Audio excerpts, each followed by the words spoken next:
Hey everyone, and welcome to another episode of the Little Marketing Podcast, where we provide you Australian small business owners with smart and tangible marketing advice for your small business.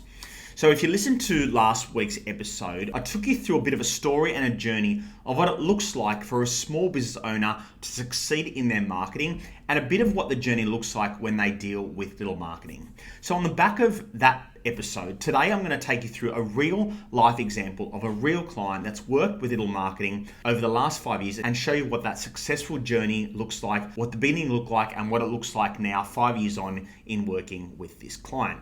So this client was in the, let's call it the hygiene business. And coincidentally, he inquired with us in about beginning of about 2019, so well before COVID.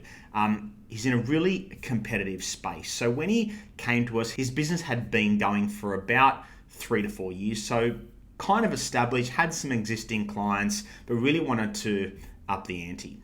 So when we first engage with him, and like we do with all of our clients, it's about understanding what outcome do they want in working with little marketing. And like most of these discovery conversations we have with small business clients, at the end of the day, the end goal ultimately for them is about driving revenue for their business and ultimately driving profit and profit margin and having a better life for themselves, their family, and potentially an exit. So the beginning process in working with all of our clients, and specifically with this client, we'll call him Matt, was about understanding what it is that he does in super detail, who his audience is, what his offering is, how does he price, what's his business model looks like, how does he get existing clients now, how does he keep them, all those intricate details, so that we could really find that point of difference and that positioning. And if you've listened to any of our other podcasts or videos, you know how important positioning is, and we ram it home that positioning is all about positioning your business and your brand in the minds of your customers. So up here, marketing is a battle of the mind.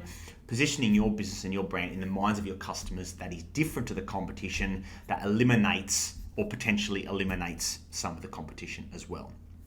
So we went through that process, that initial process with Matt, to find out what makes him different and position him differently to his competitors.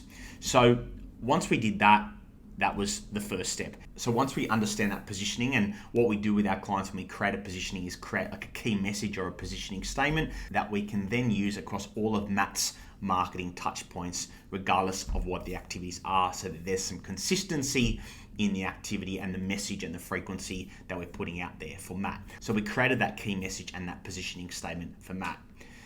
Then it was about thinking about what should those activities look like that are going to help us to keep our existing clients and of course drive more revenue from new clients. So we looked at Matt's existing market activities and marketing collateral and what his brand looked like and what message that brand was telling the market at the moment. So given Matt was in a super competitive space, and like most small businesses out there, most of you are competing in a competitive space. So yes, we need to position ourselves differently from our competitors, but we also need to look trustworthy, and we need to look like a leader in our field. Physically, we need to look like a leader. So then we look at things like branding, and we want to create that consistency in that message across all those touch points, and consistency in the look and feel of all of his branding as well, so that over time, people start to recognize his brand, what his brand looks like, what his key message is, and that's the best way in the over-communicated and cluttered world that we live in to cut through. So that repetition is there. We always talk about, and I mentioned before, marketing is a battle of the mind. So we need to not only be consistent in that message that we're putting out there, but consistent in that look and feel as well. So assessed all his branding and made sure we created some consistency around that look and feel as well. And then it was about going out and communicating to the outside world. So we worked together to figure out, right, what will those activities best look like? What are the ones that are going to achieve the objectives that we're setting out to achieve? So regardless of the activity that we chose, it's about making sure that we had that positioning and that we had that consistency in the look and feel over time as well. So about 9 months after working with Matt, COVID happened, and he wanted to potentially stop his marketing activity at the time of COVID because he was running low in some of his stock.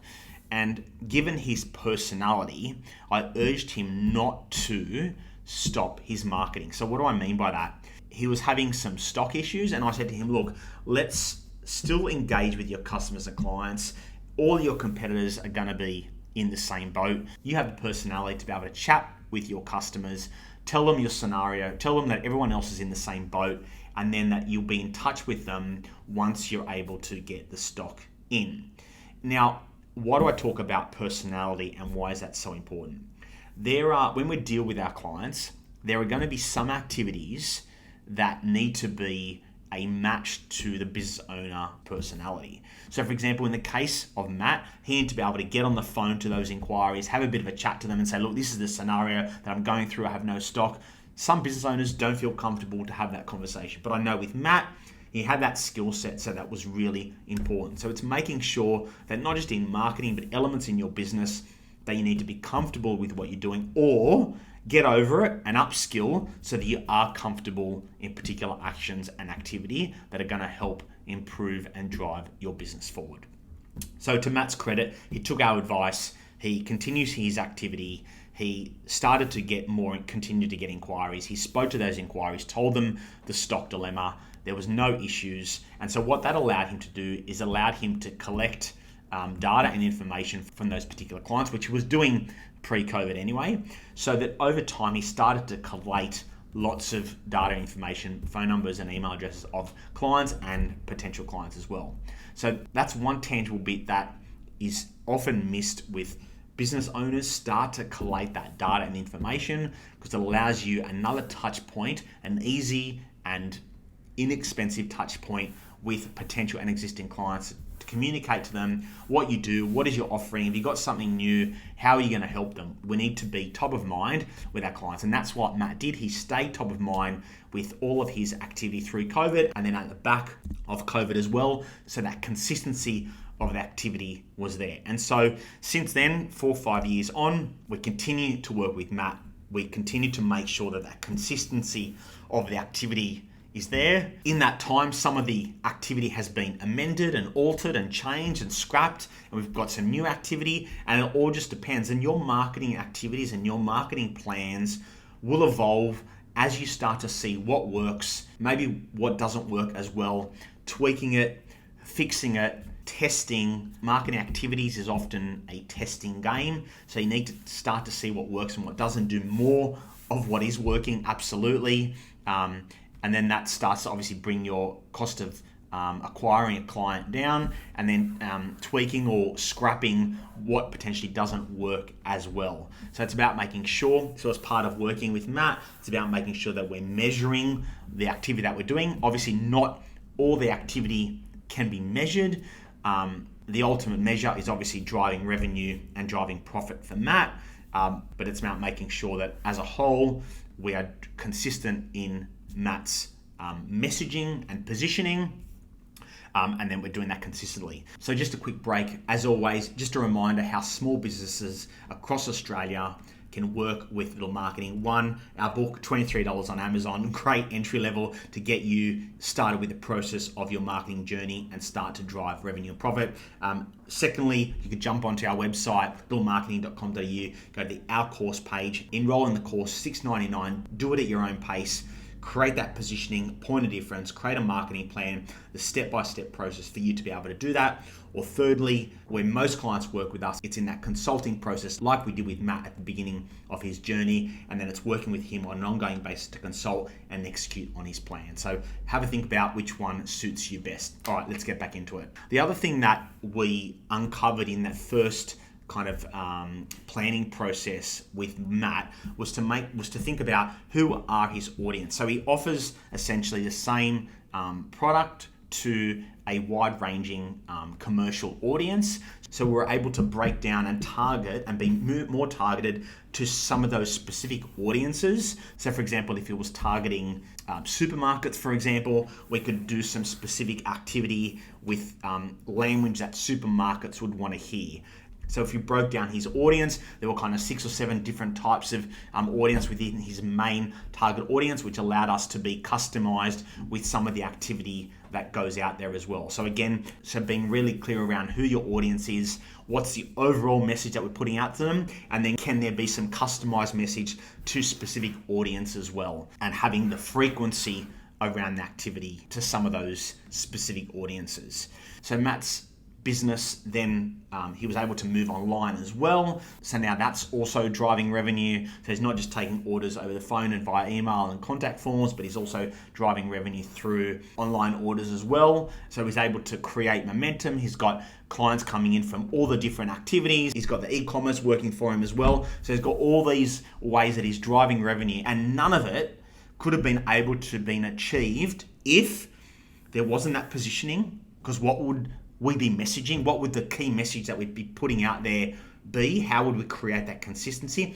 How would people be able to remember us if that message wasn't consistent? How would people be able to remember us if in the clutter world we live in, the look and feel of our branding wasn't consistent, it wasn't professional, and it wasn't top of mind? So that leads me to consistency in the frequency of the activity. He wouldn't have had those consistent orders if he didn't stay top of mind, especially in a competitive market. You need to over communicate to your audience, remind them that you're there, be innovative with what you do, continually communicate to them. And so which leads us to the point now where Matt's business continually grows, and it's all around that process of positioning, consistency in look, feel, and message, consistency in the frequency, and then obviously the hard work that he does as well with keeping those existing clients, again remaining top of mind with them, him being on the phone with them, and just being consistently and driving his business forward. So that gives you a bit of a story, and it's a real story of an existing client that's had that kind of marketing journey for the last kind of 5 to 6 years. How it evolves, how the activity evolves, how it all starts with positioning, how the consistency is important, and momentum creates more revenue, more profit, the innovation in his product and offering, the innovation in our marketing, tweaking or fixing what's working and what's not, and doing more of what is. So like I always say, marketing is not an overnight success. If you want a quick fix, then good luck with that. It doesn't exist. It's about building that momentum over the time, creating that consistency. Marketing is a long game. It's about being focused and being consistent in everything that you do. So I hope that story paints a bit of a picture of what the marketing journey could look like. Obviously, it's different for a lot of businesses, but what's so important is that structure of positioning and consistency across all of your activities. So I hope you got lots out of it today. As always, please love a rating and review, share with other business owners, leave us a comment, let us know which part of that episode you feel like you got the most out of, and we'll see you back next week. Please note that all the information provided on this podcast is general in nature and is not intended to be specific advice to your individual situation. Please be sure to engage a professional for a customized approach to your business and personal circumstances.